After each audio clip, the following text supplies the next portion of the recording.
प्यारे भक्तों, आज शनिवार का दिन सप्ताह का सबसे अहम दिन माना जाता है, क्योंकि शनिवार का दिन कर्म फलदाता, कलयुग के न्याय देवता भगवान शनिदेव जी और प्रभु श्री राम के अनन्य भक्त हनुमान जी महाराज का दिन माना गया है।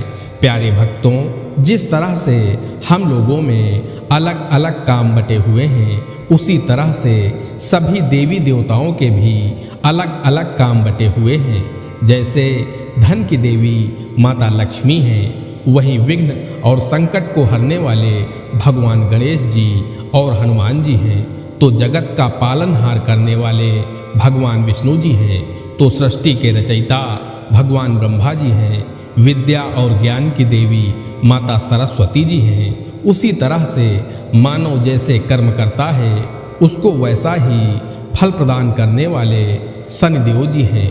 प्यारे भक्तों, शनिदेव जी का कार्य ऐसा है कि अगर वह नाराज हो गए तो आपको कोई भी देवी देवता बचा नहीं सकता है। आप चारों तरफ से समस्याओं से घिर जाओगे। जहां हाथ डालोगे काम बनते बनते बिगड़ जाएगा। बिना किसी वजह के भाग दौड़ बनी रहेगी। बीमारी से पीड़ित रहोगे। मानव जीवन की यह दुर्दशा तभी होती है जब व्यक्ति के ऊपर शनिदेव जी नाराज होते हैं। इसीलिए शनिदेव जी को प्रसन्न रखना अति आवश्यक है। शनिदेव जी प्रसन्न रहेंगे तो आपके सभी कार्य सिद्ध होते जाएंगे। बीमारियां छूमंतर हो जाएंगी। धंधा व्यापार में प्रतिदिन वृद्धि होगी। आप जहां भी हाथ लगा दोगे वहां का लोहा भी सोना बन जाएगा। कहने का तात्पर्य यह है कि आपकी चारों तरफ यश कीर्ति फैलेगी। खूब मान सम्मान होगा। नौकरी या राजनीति में उच्च पद प्राप्त होगा। लेकिन यह सब तभी संभव होगा जब आपके ऊपर कलयुग के न्याय देवता, कर्म फलदाता भगवान शनिदेव जी प्रसन्न हों।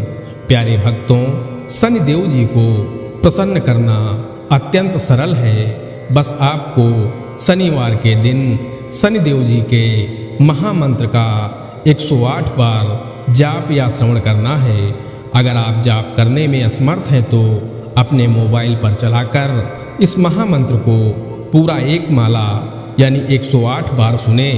आपके दिन बदलने में देर नहीं लगेगी। आपको शनिदेव जी रंक से राजा बना देंगे।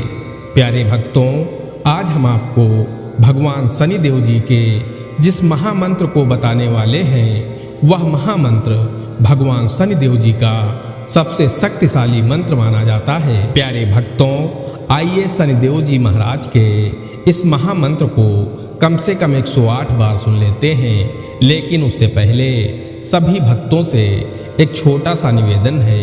वीडियो पसंद आए तो दिल से एक लाइक करिएगा और इसी तरह के कल्याणकारी वीडियो आगे भी देखने के लिए हमारे चैनल मंत्र की विद्या को सब्सक्राइब करके कमेंट में जय शनिदेव जी जरूर लिखें। प्यारे भक्तों, महामंत्र कुछ इस प्रकार है। ओम नीलांजन समाभासम रविपुत्रम यमाग्रजम छायामार्तंड शंभूतम तम नमामि शनैश्चरम।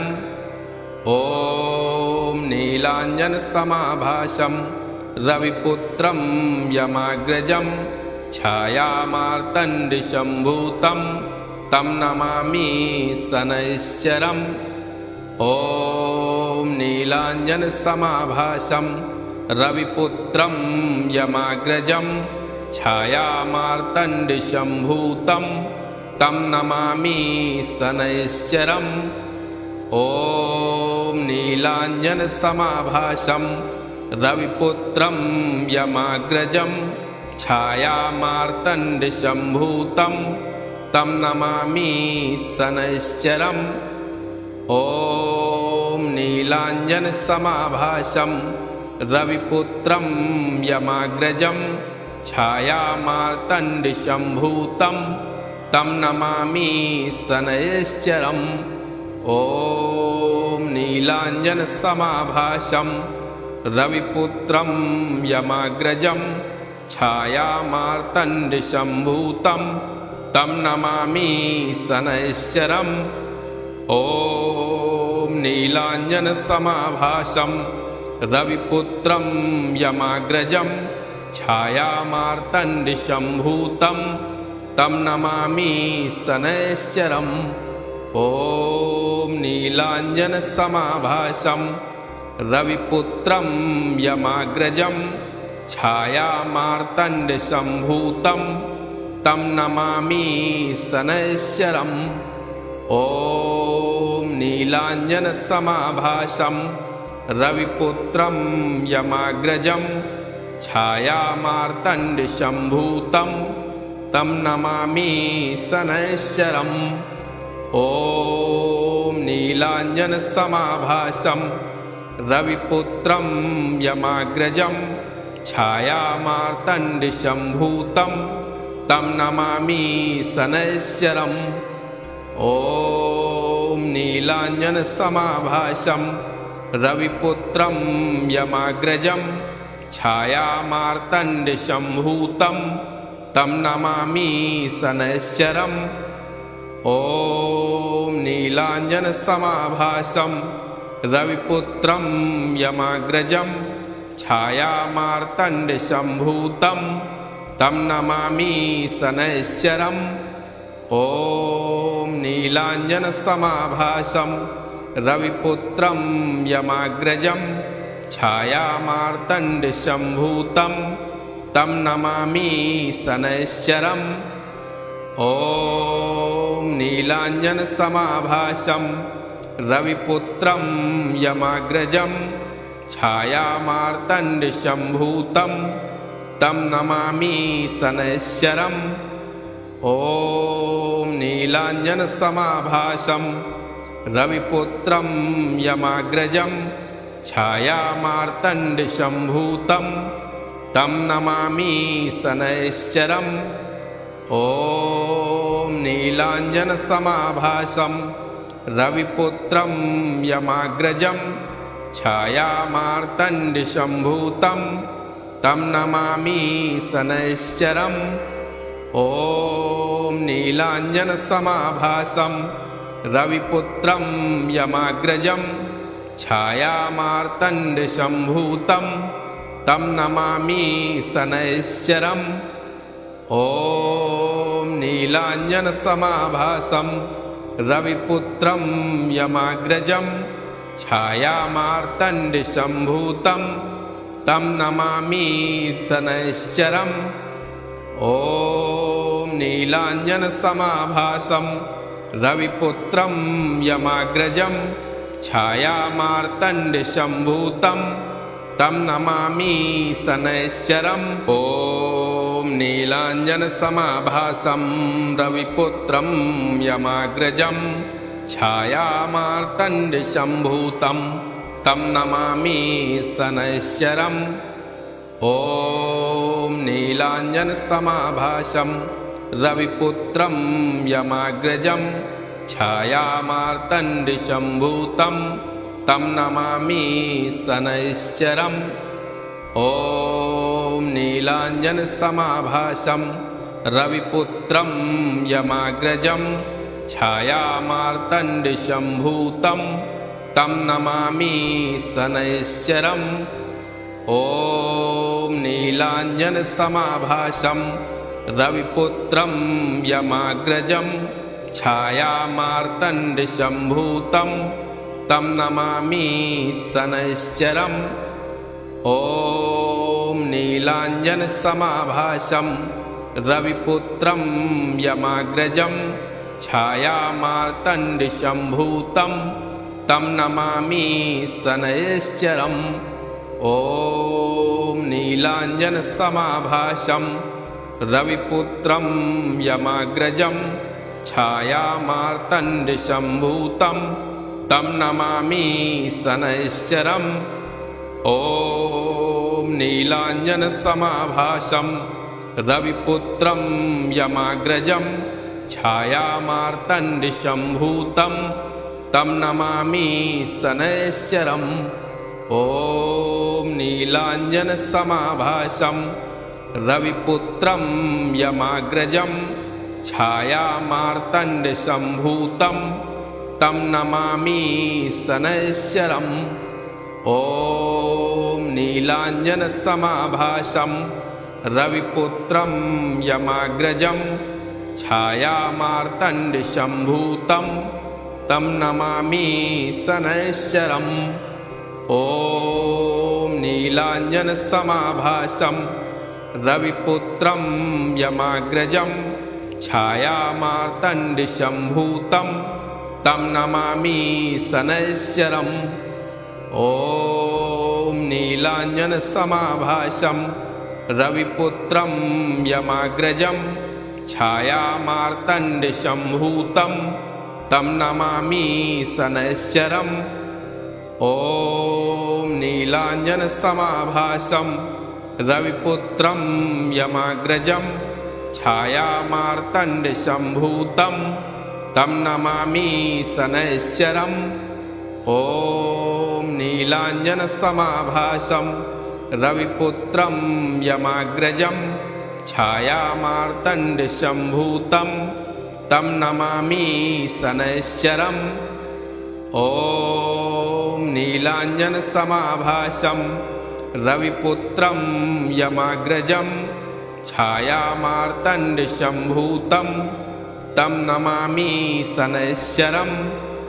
ॐ नीलाञ्जनसमाभासं रविपुत्रं यमाग्रजं छायामार्तण्डसम्भूतं तं नमामि शनैश्चरम्।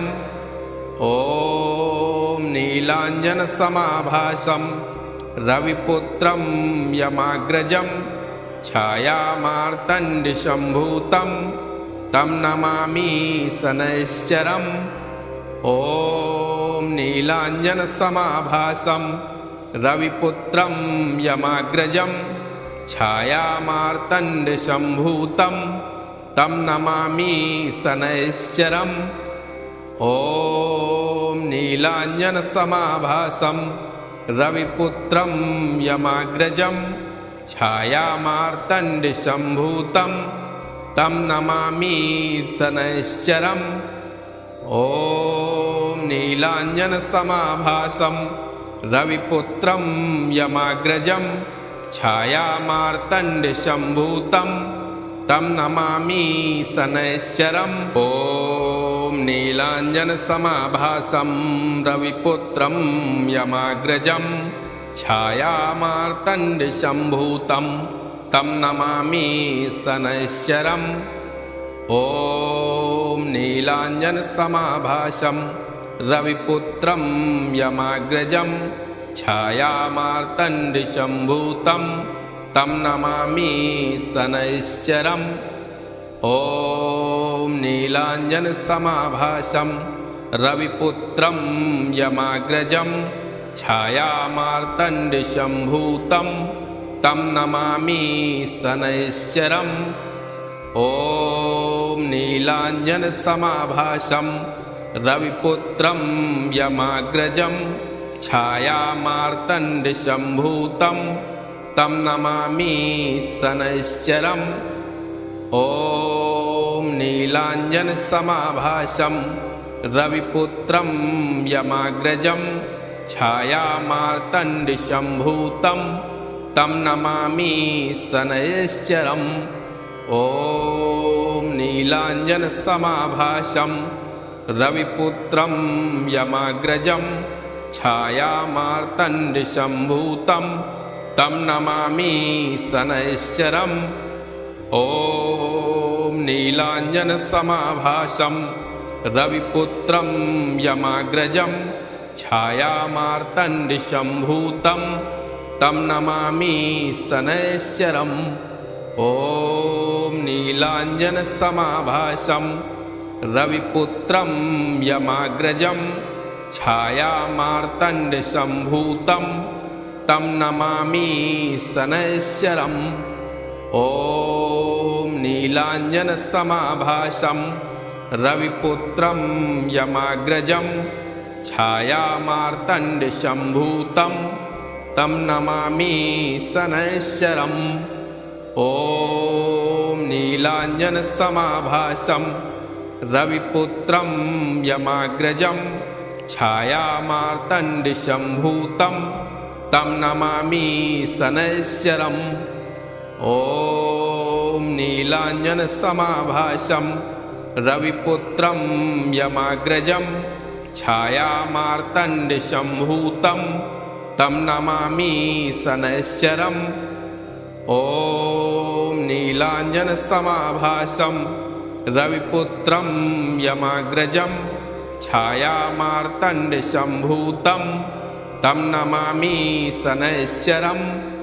ॐ नीलाञ्जनसमाभासं रविपुत्रं यमाग्रजं छायामार्तण्डशम्भूतं तं नमामि शनैश्चरम्।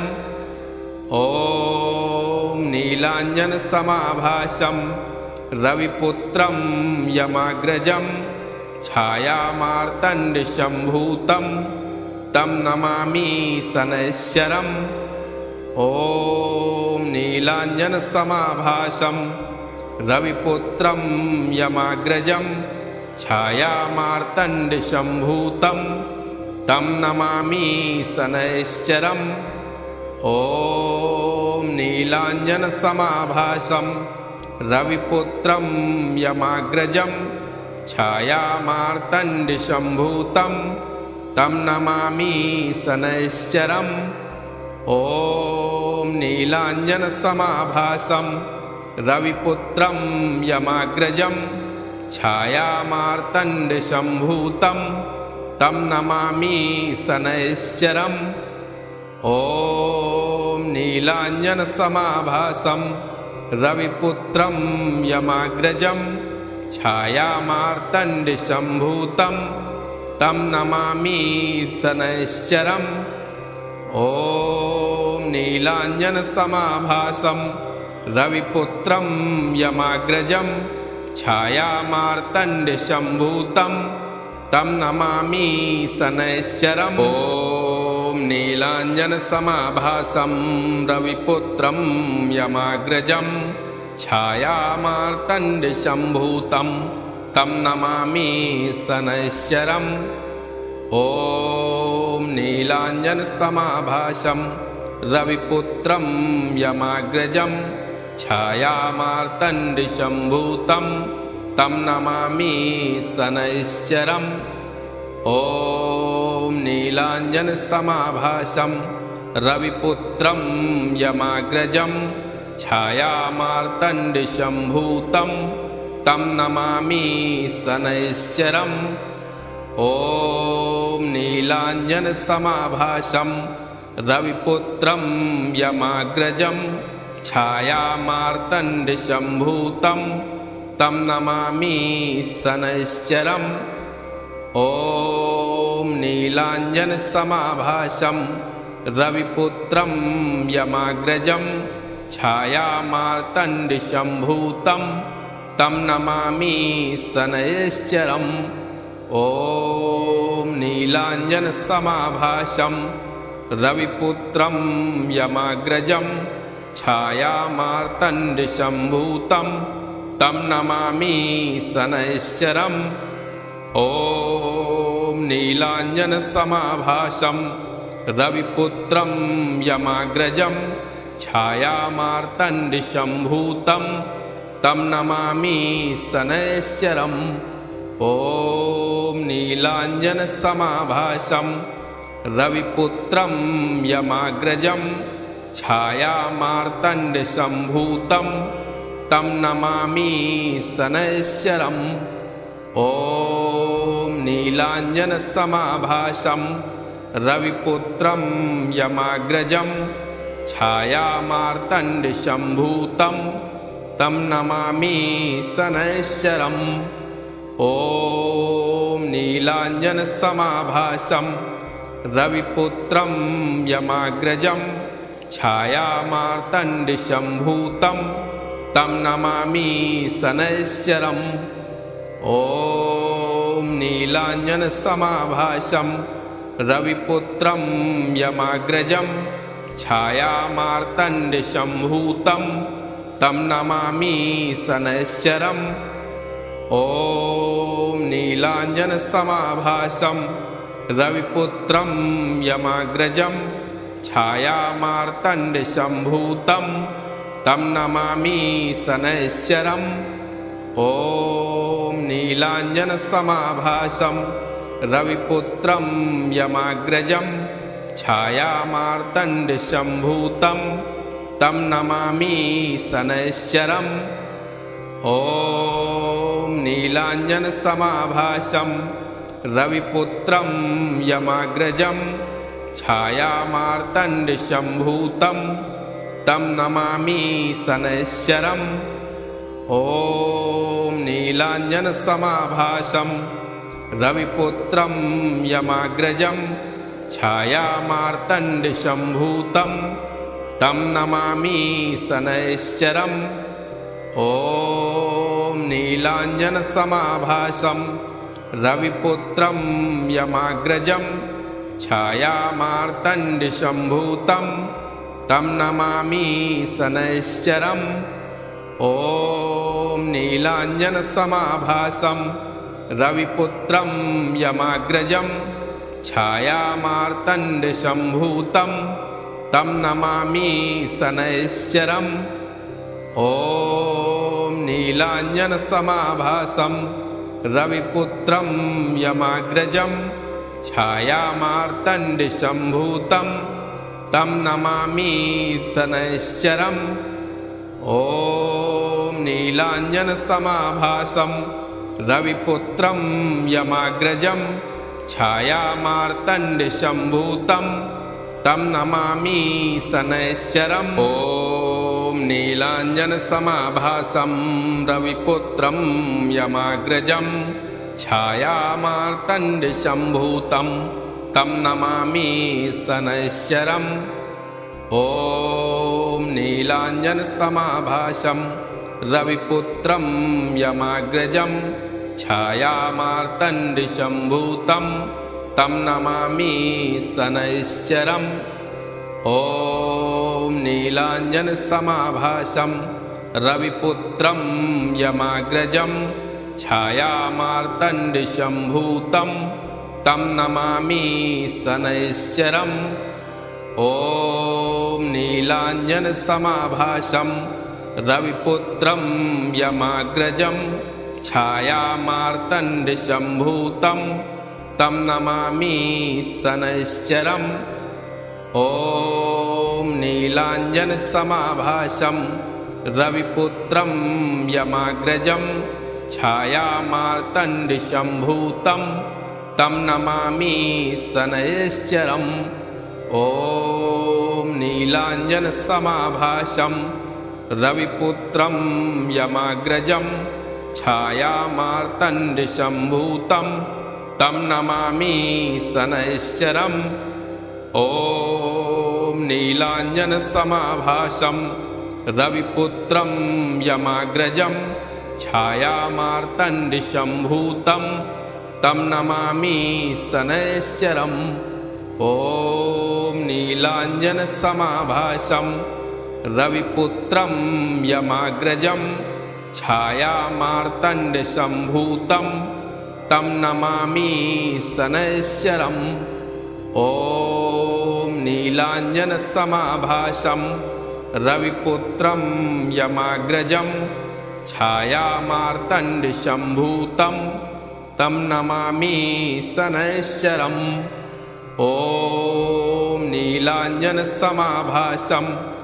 रविपुत्रं यमाग्रजं छायामार्तण्डसम्भूतं तं नमामि शनैश्चरम् ॐ नीलाञ्जनसमाभासं रविपुत्रं यमाग्रजं छायामार्तण्डसम्भूतं तं नमामि शनैश्चरम् ॐ नीलाञ्जनसमाभासं रविपुत्रं यमाग्रजं छायामार्तण्डसम्भूतं तं नमामि शनैश्चरम् ॐ नीलाञ्जनसमाभासं रविपुत्रं यमाग्रजं छायामार्तण्डसम्भूतं तं नमामि शनैश्चरम्। ॐ नीलाञ्जनसमाभासं रविपुत्रं यमाग्रजं छायामार्तण्डसम्भूतं तं नमामि शनैश्चरम्। ॐ नीलाञ्जनसमाभासं रविपुत्रं यमाग्रजं छायामार्तण्डसम्भूतं तं नमामि शनैश्चरम्। ॐ नीलाञ्जनसमाभासं रविपुत्रं यमाग्रजं छायामार्तण्डसम्भूतं तं नमामि शनैश्चरम्। ॐ नीलाञ्जनसमाभासं रविपुत्रं यमाग्रजं छायामार्तण्डसम्भूतं तं नमामि शनैश्चरम्। ॐ नीलाञ्जनसमाभासं रविपुत्रं यमाग्रजं छायामार्तण्डसम्भूतं तं नमामि शनैश्चरम्।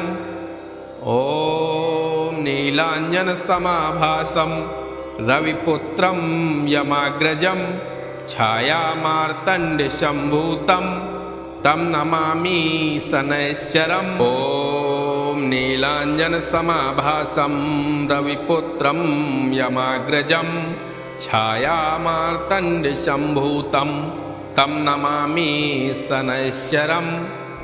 ॐ नीलाञ्जनसमाभासं रविपुत्रं यमाग्रजं छायामार्तण्डसम्भूतं तं नमामि शनैश्चरम्। ॐ नीलाञ्जनसमाभासं रविपुत्रं यमाग्रजं छायामार्तण्डसम्भूतं तं नमामि शनैश्चरम्। ॐ नीलाञ्जनसमाभासं रविपुत्रं यमाग्रजं छायामार्तण्डसम्भूतं तं नमामि शनैश्चरम्।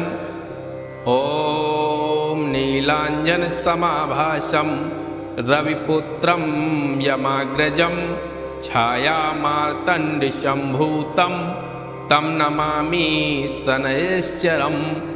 ॐ नीलाञ्जनसमाभासं रविपुत्रं यमाग्रजं छायामार्तण्डसम्भूतं तं नमामि शनैश्चरम्। ॐ नीलाञ्जनसमाभासं रविपुत्रं यमाग्रजं छायामार्तण्डसम्भूतं तं नमामि शनैश्चरम्। ॐ नीलाञ्जनसमाभासं रविपुत्रं यमाग्रजं छायामार्तण्डसम्भूतं तं नमामि शनैश्चरम्। ॐ नीलाञ्जनसमाभासं रविपुत्रं यमाग्रजं छायामार्तण्डसम्भूतं तं नमामि शनैश्चरम्। ॐ नीलाञ्जनसमाभासं रविपुत्रं यमाग्रजं छायामार्तण्डसम्भूतं तं नमामि शनैश्चरम्। ॐ नीलाञ्जनसमाभासं रविपुत्रं यमाग्रजं छायामार्तण्डसम्भूतं तं नमामि शनैश्चरम्। ॐ नीलाञ्जनसमाभासं रविपुत्रं यमाग्रजं छायामार्तण्डसम्भूतं तं नमामि शनैश्चरम्। ॐ नीलाञ्जनसमाभासं रविपुत्रं यमाग्रजं छायामार्तण्डसम्भूतं तं नमामि शनैश्चरम्। ॐ नीलाञ्जनसमाभासं रविपुत्रं यमाग्रजं छायामार्तण्डसम्भूतं तं नमामि शनैश्चरम्। ॐ नीलाञ्जनसमाभासं रविपुत्रं यमाग्रजं छायामार्तण्डशम्भूतं तं नमामि शनैश्चरम् ॐ नीलाञ्जनसमाभासं रविपुत्रं यमाग्रजं छायामार्तण्डशम्भूतं तं नमामि शनैश्चरम् ॐ नीलाञ्जनसमाभासं रविपुत्रं यमाग्रजं छायामार्तण्डशम्भूतं तं नमामि शनैश्चरम् ॐ नीलाञ्जनसमाभासं रविपुत्रं यमाग्रजं छायामार्तण्डशम्भूतं तं नमामि शनैश्चरम् ॐ नीलाञ्जनसमाभासं रविपुत्रं यमाग्रजं छायामार्तण्डशम्भूतं तं नमामि शनैश्चरम् ॐ नीलाञ्जनसमाभासं रविपुत्रं यमाग्रजं छायामार्तण्डशम्भूतं तं नमामि शनैश्चरम् ॐ नीलाञ्जनसमाभासं रविपुत्रं यमाग्रजं छायामार्तण्डशम्भूतं तं नमामि शनैश्चरम् ॐ नीलाञ्जनसमाभासं रविपुत्रं यमाग्रजं छायामार्तण्डशम्भूतं तं नमामि शनैश्चरम् ॐ नीलाञ्जनसमाभासं रविपुत्रं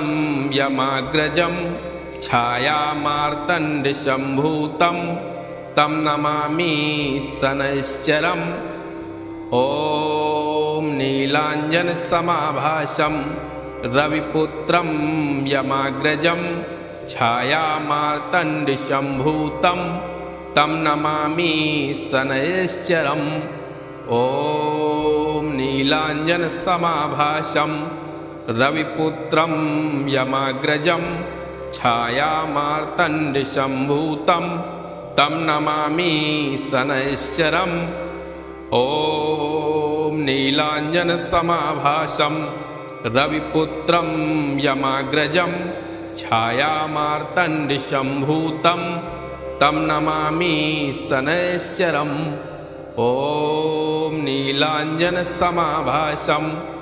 रविपुत्रं यमाग्रजं छायामार्तण्डशम्भूतं तं नमामि शनैश्चरम् ॐ नीलाञ्जनसमाभासं रविपुत्रं यमाग्रजं छायामार्तण्डशम्भूतं तं नमामि शनैश्चरम् ॐ नीलाञ्जनसमाभासं रविपुत्रं यमाग्रजं छायामार्तण्डशम्भूतं तं नमामि शनैश्चरम् ॐ नीलाञ्जनसमाभासं रविपुत्रं यमाग्रजं छायामार्तण्डशम्भूतं तं नमामि शनैश्चरम् ॐ नीलाञ्जनसमाभासं रविपुत्रं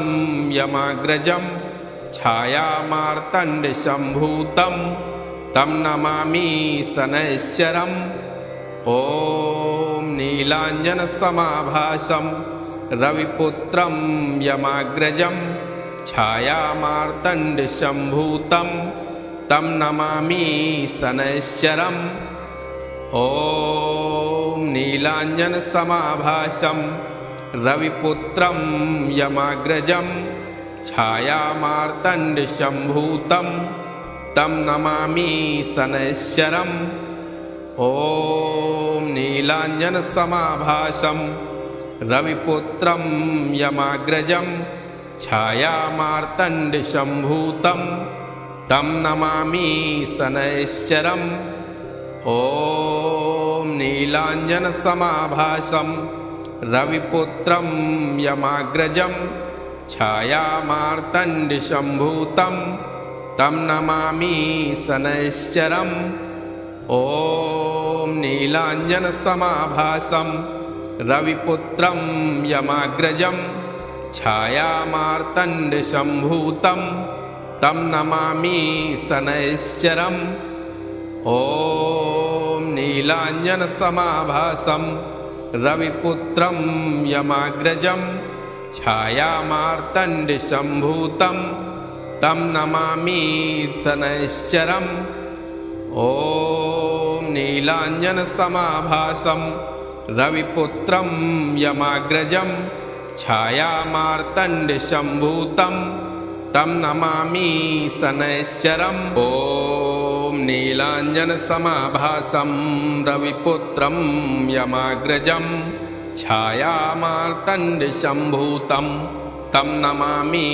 शनैश्चरम् ॐ नीलाञ्जनसमाभासं रविपुत्रं यमाग्रजं छायामार्तण्डसम्भूतं तं नमामि शनैश्चरम् ॐ नीलाञ्जनसमाभासं रविपुत्रं यमाग्रजं छायामार्तण्डसम्भूतं तं नमामि शनैश्चरम् ॐ नीलाञ्जनसमाभासं रविपुत्रं यमाग्रजं छायामार्तण्डसम्भूतं तं नमामि शनैश्चरम् ॐ नीलाञ्जनसमाभासं रविपुत्रं यमाग्रजं छायामार्तण्डसम्भूतं तं नमामि शनैश्चरम् ॐ नीलाञ्जनसमाभासं रविपुत्रं यमाग्रजं छायामार्तण्डसम्भूतं तं नमामि शनैश्चरम् ॐ नीलाञ्जनसमाभासं रविपुत्रं यमाग्रजं छायामार्तण्डसम्भूतं तं नमामि शनैश्चरम् ॐ नीलाञ्जनसमाभासं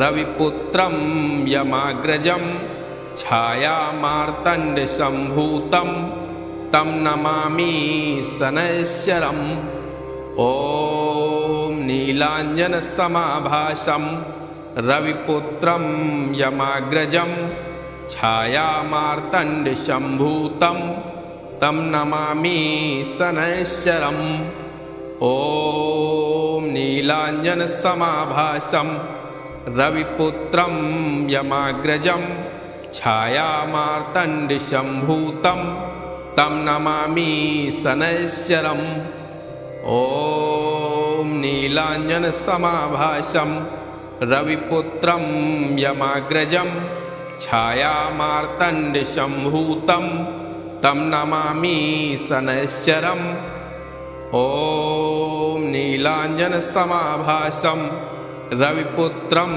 यमाग्रजं छायामार्तण्डसम्भूतं तं नमामि शनैश्चरम् ॐ नीलाञ्जनसमाभासं रविपुत्रं यमाग्रजं छायामार्तण्डसम्भूतं तं नमामि शनैश्चरम् ॐ नीलाञ्जनसमाभासं रविपुत्रं यमाग्रजं छायामार्तण्डसम्भूतं तं नमामि शनैश्चरम् ॐ नीलाञ्जनसमाभासं रविपुत्रं यमाग्रजं छायामार्तण्डसम्भूतं तं नमामि शनैश्चरम् ॐ नीलाञ्जनसमाभासं रविपुत्रं यमाग्रजं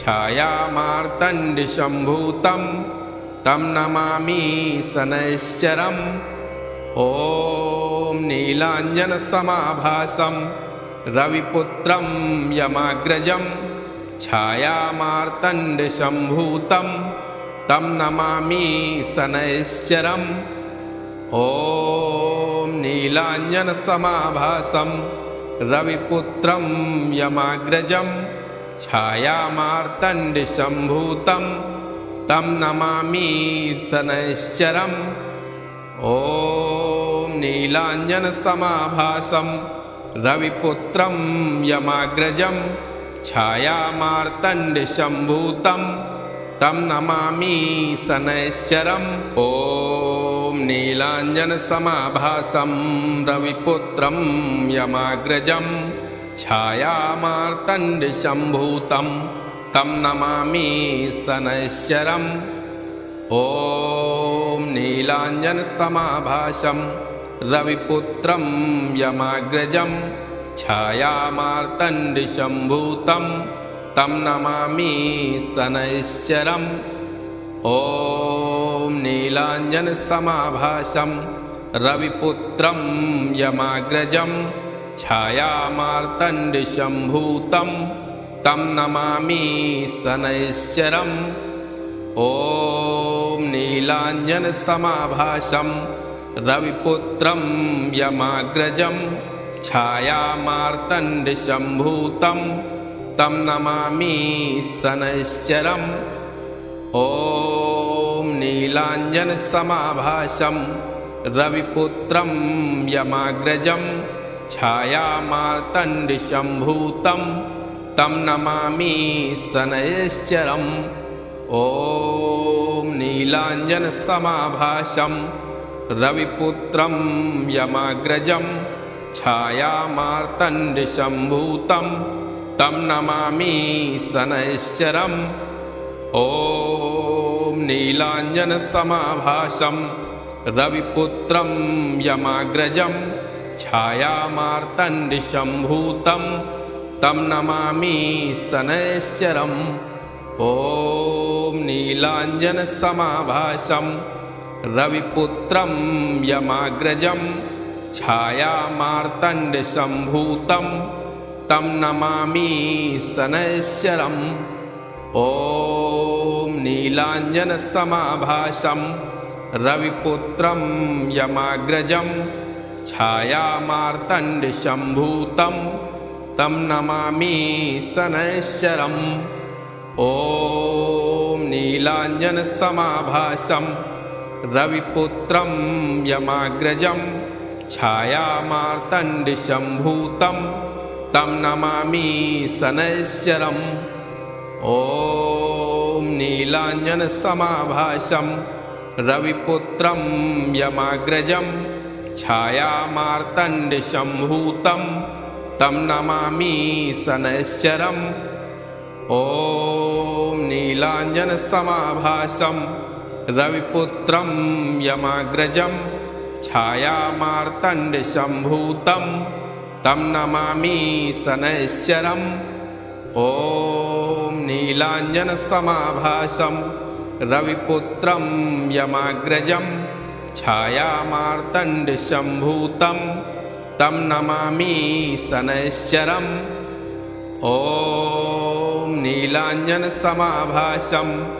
रविपुत्रं यमाग्रजं छायामार्तण्डशम्भूतं तं नमामि शनैश्चरम् ॐ नीलाञ्जनसमाभासं रविपुत्रं यमाग्रजं छायामार्तण्डशम्भूतं तं नमामि शनैश्चरम् ॐ नीलाञ्जनसमाभासं रविपुत्रं यमाग्रजं छायामार्तण्डशम्भूतं तं नमामि शनैश्चरम् ॐ नीलाञ्जनसमाभासं रविपुत्रं यमाग्रजं छायामार्तण्डशम्भूतं तं नमामि शनैश्चरम् ॐ नीलाञ्जनसमाभासं रविपुत्रं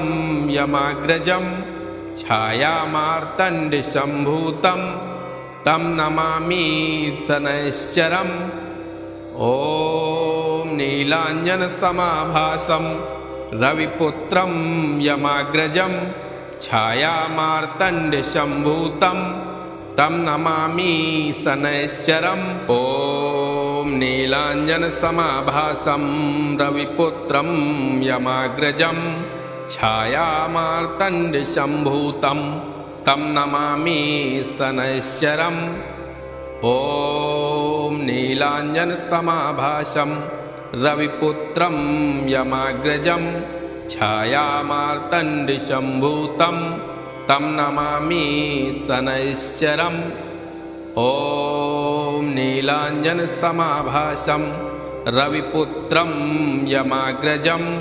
छायामार्तण्डसम्भूतं तं नमामि शनैश्चरम् ॐ नीलाञ्जनसमाभासं रविपुत्रं यमाग्रजं छायामार्तण्डसम्भूतं तं नमामि शनैश्चरम् ॐ नीलाञ्जनसमाभासं रविपुत्रं यमाग्रजं छायामार्तण्डसम्भूतं तं नमामि शनैश्चरम् ॐ नीलाञ्जनसमाभासं रविपुत्रं यमाग्रजं छायामार्तण्डसम्भूतं तं नमामि शनैश्चरम् ॐ नीलाञ्जनसमाभासं रविपुत्रं यमाग्रजं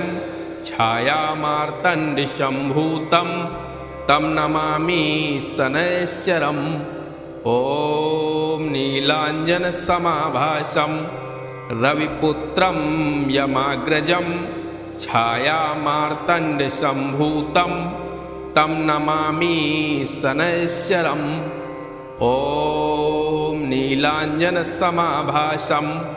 रविपुत्रं यमाग्रजं छायामार्तण्डसम्भूतं तं नमामि शनैश्चरम् ॐ नीलाञ्जनसमाभासं रविपुत्रं यमाग्रजं छायामार्तण्डसम्भूतं तं नमामि शनैश्चरम् ॐ नीलाञ्जनसमाभासं रविपुत्रं यमाग्रजं छायामार्तण्डसम्भूतं तं नमामि शनैश्चरम् ॐ नीलाञ्जनसमाभासं रविपुत्रं यमाग्रजं छायामार्तण्डसम्भूतं तं नमामि शनैश्चरम् ॐ नीलाञ्जनसमाभासं रविपुत्रं यमाग्रजं छायामार्तण्डसम्भूतं तं नमामि शनैश्चरम् ॐ नीलाञ्जनसमाभासं रविपुत्रं यमाग्रजं छायामार्तण्डसम्भूतं तं नमामि शनैश्चरम् ॐ नीलाञ्जनसमाभासं रविपुत्रं यमाग्रजं छायामार्तण्डसम्भूतं तं नमामि शनैश्चरम् ॐ नीलाञ्जनसमाभासं रविपुत्रं यमाग्रजं छायामार्तण्डसम्भूतं तं नमामि शनैश्चरम् ॐ नीलाञ्जनसमाभासं रविपुत्रं यमाग्रजं छायामार्तण्डसम्भूतं तं नमामि शनैश्चरम् ॐ नीलाञ्जनसमाभासं रविपुत्रं यमाग्रजं छायामार्तण्डसम्भूतं तं नमामि शनैश्चरम् ॐ नीलाञ्जनसमाभासं रविपुत्रं यमाग्रजं छायामार्तण्डसम्भूतं तं नमामि शनैश्चरम् ॐ नीलाञ्जनसमाभासं रविपुत्रं यमाग्रजं छायामार्तण्डसम्भूतं तं नमामि शनैश्चरम् ॐ नीलाञ्जनसमाभासं रविपुत्रं यमाग्रजं छायामार्तण्डसम्भूतं तं नमामि शनैश्चरम् ॐ नीलाञ्जनसमाभासं रविपुत्रं यमाग्रजं छायामार्तण्डशम्भूतं तं नमामि शनैश्चरम् ॐ नीलाञ्जनसमाभासं रविपुत्रं यमाग्रजं छायामार्तण्डशम्भूतं तं नमामि शनैश्चरम् ॐ नीलाञ्जनसमाभासं रविपुत्रं यमाग्रजं छायामार्तण्डशम्भूतं तं नमामि शनैश्चरम् ॐ नीलाञ्जनसमाभासं रविपुत्रं यमाग्रजं छायामार्तण्डशम्भूतं तं नमामि शनैश्चरम् ॐ नीलाञ्जनसमाभासं रविपुत्रं यमाग्रजं छायामार्तण्डशम्भूतं तं नमामि शनैश्चरम् ॐ नीलाञ्जनसमाभासं रविपुत्रं यमाग्रजं छायामार्तण्डशम्भूतं तं नमामि शनैश्चरम् ॐ नीलाञ्जनसमाभासं रविपुत्रं यमाग्रजं छायामार्तण्डशम्भूतं तं नमामि शनैश्चरम् ॐ नीलाञ्जनसमाभासं रविपुत्रं यमाग्रजं छायामार्तण्डशम्भूतं तं नमामि शनैश्चरम् ॐ नीलाञ्जनसमाभासं रविपुत्रं यमाग्रजं छायामार्तण्डशम्भूतं तं नमामि शनैश्चरम् ॐ नीलाञ्जनसमाभासं रविपुत्रं यमाग्रजं छायामार्तण्डशम्भूतं तं नमामि शनैश्चरम् ॐ नीलाञ्जनसमाभासं रविपुत्रं यमाग्रजं छायामार्तण्डशम्भूतं तं नमामि शनैश्चरम् ॐ नीलाञ्जनसमाभासं रविपुत्रं यमाग्रजं छायामार्तण्डशम्भूतं तं नमामि शनैश्चरम् ॐ नीलाञ्जनसमाभासं रविपुत्रं यमाग्रजं छायामार्तण्डशम्भूतं तं नमामि शनैश्चरम् ॐ नीलाञ्जनसमाभासं रविपुत्रं यमाग्रजं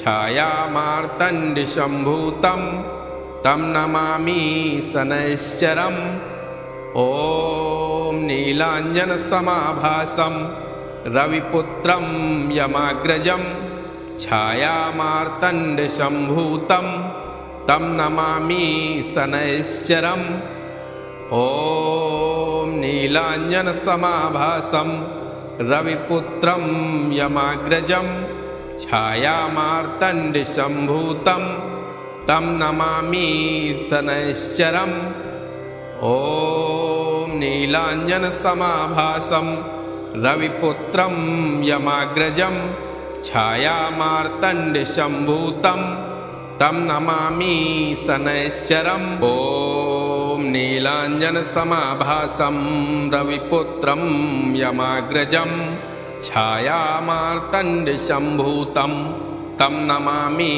शनैश्चरम् ॐ नीलाञ्जनसमाभासं रविपुत्रं यमाग्रजं छायामार्तण्डशम्भूतं तं नमामि शनैश्चरम् ॐ नीलाञ्जनसमाभासं रविपुत्रं यमाग्रजं छायामार्तण्डशम्भूतं तं नमामि शनैश्चरम् ॐ नीलाञ्जनसमाभासं रविपुत्रं यमाग्रजं छायामार्तण्डशम्भूतं तं नमामि शनैश्चरम् ॐ नीलाञ्जनसमाभासं रविपुत्रं यमाग्रजं छायामार्तण्डशम्भूतं तं नमामि शनैश्चरम् ॐ नीलाञ्जनसमाभासं रविपुत्रं यमाग्रजं छायामार्तण्डशम्भूतं तं नमामि शनैश्चरम् ॐ नीलाञ्जनसमाभासं रविपुत्रं यमाग्रजं छायामार्तण्डशम्भूतं तं नमामि शनैश्चरम् ॐ नीलाञ्जनसमाभासं रविपुत्रं यमाग्रजं छायामार्तण्डशम्भूतं तं नमामि शनैश्चरम् ॐ नीलाञ्जनसमाभासं रविपुत्रं यमाग्रजं छायामार्तण्डशम्भूतं तं नमामि शनैश्चरम् ॐ नीलाञ्जनसमाभासं रविपुत्रं यमाग्रजं छायामार्तण्डशम्भूतं तं नमामि शनैश्चरम् ॐ नीलाञ्जनसमाभासं रविपुत्रं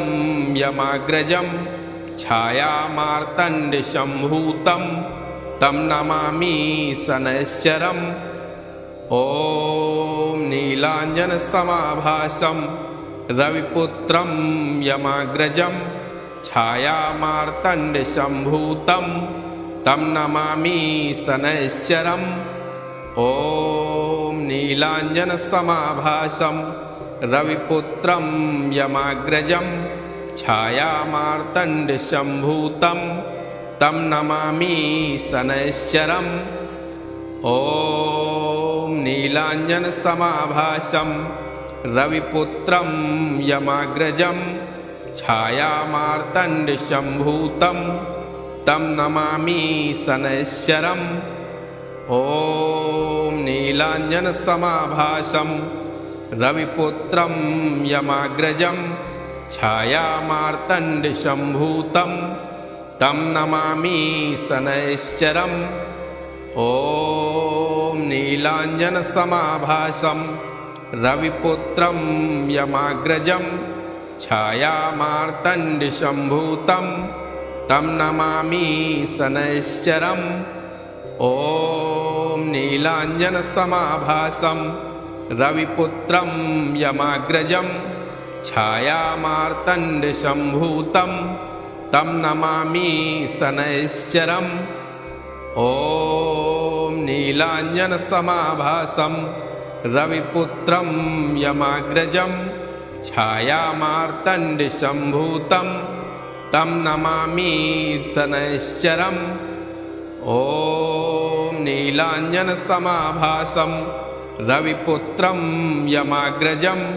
छायामार्तण्डशम्भूतं तं नमामि शनैश्चरम् ॐ नीलाञ्जनसमाभासं रविपुत्रं यमाग्रजं छायामार्तण्डशम्भूतं तं नमामि शनैश्चरम् ॐ नीलाञ्जनसमाभासं रविपुत्रं यमाग्रजं छायामार्तण्डशम्भूतं तं नमामि शनैश्चरम् ॐ नीलाञ्जनसमाभासं रविपुत्रं यमाग्रजं छायामार्तण्डशम्भूतं तं नमामि शनैश्चरम् ॐ नीलाञ्जनसमाभासं रविपुत्रं यमाग्रजं छायामार्तण्डशम्भूतं तं नमामि शनैश्चरम् ॐ नीलाञ्जनसमाभासं रविपुत्रं यमाग्रजं छायामार्तण्डशम्भूतं तं नमामि शनैश्चरम् ॐ नीलाञ्जनसमाभासं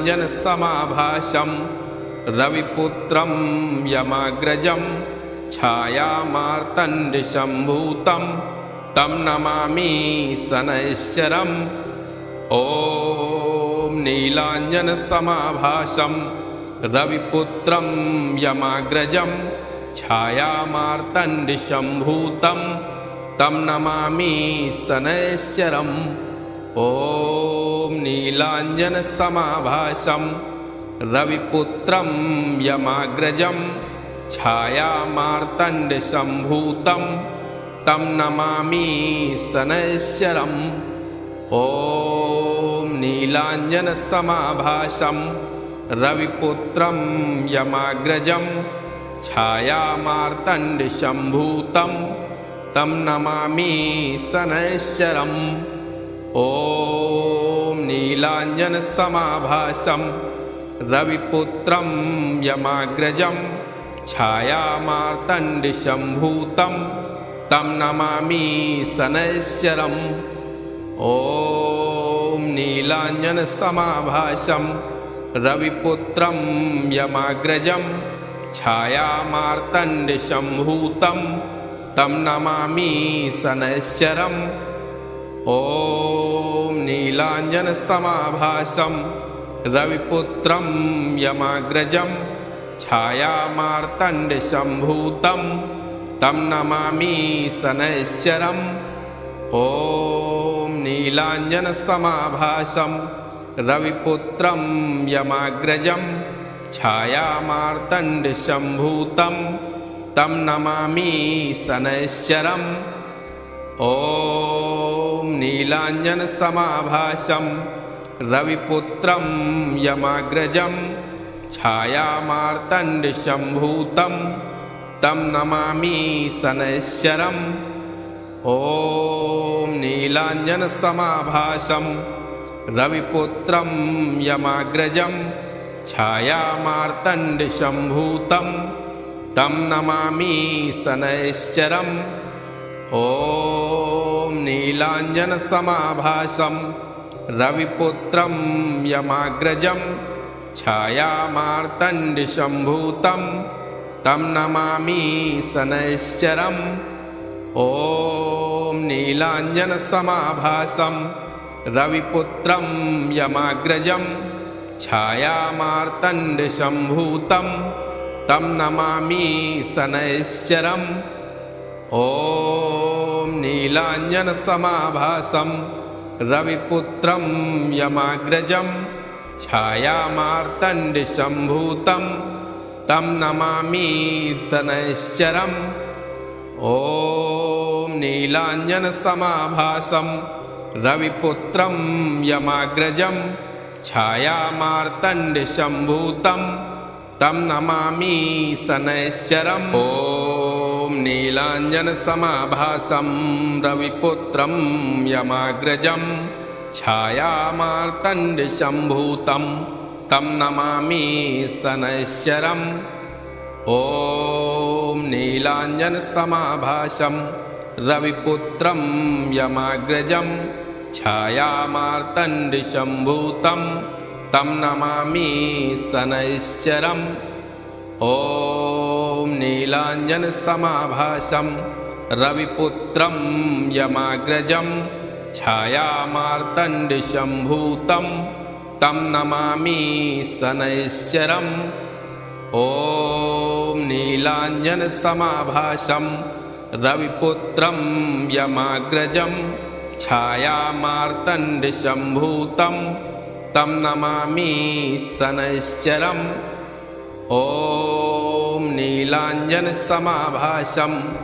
रविपुत्रं यमाग्रजं छायामार्तण्डशम्भूतं तं नमामि शनैश्चरम् ॐ नीलाञ्जनसमाभासं रविपुत्रं यमाग्रजं छायामार्तण्डशम्भूतं तं नमामि शनैश्चरम् ॐ नीलाञ्जनसमाभासं रविपुत्रं यमाग्रजं छायामार्तण्डशम्भूतं तं नमामि शनैश्चरम् ॐ नीलाञ्जनसमाभासं रविपुत्रं यमाग्रजं छायामार्तण्डसम्भूतं तं नमामि शनैश्चरम् ॐ नीलाञ्जनसमाभासं रविपुत्रं यमाग्रजं छायामार्तण्डसम्भूतं तं नमामि शनैश्चरम् ॐ नीलाञ्जनसमाभासं रविपुत्रं यमाग्रजं छायामार्तण्डसम्भूतं तं नमामि शनैश्चरम् ॐ नीलाञ्जनसमाभासं रविपुत्रं यमाग्रजं छायामार्तण्डसम्भूतं तं नमामि शनैश्चरम् ॐ नीलाञ्जनसमाभासं रविपुत्रं यमाग्रजं छायामार्तण्डसम्भूतं तं नमामि शनैश्चरम् ॐ नीलाञ्जनसमाभासं रविपुत्रं यमाग्रजं छायामार्तण्डसम्भूतं तं नमामि शनैश्चरम् ॐ नीलाञ्जनसमाभासं रविपुत्रं यमाग्रजं छायामार्तण्डसम्भूतं तं नमामि शनैश्चरम् ॐ नीलाञ्जनसमाभासं रविपुत्रं यमाग्रजं छायामार्तण्डसम्भूतं तं नमामि शनैश्चरम् ॐ नीलाञ्जनसमाभासं रविपुत्रं यमाग्रजं छायामार्तण्डसम्भूतं तं नमामि शनैश्चरम् ॐ नीलाञ्जनसमाभासं रविपुत्रं यमाग्रजं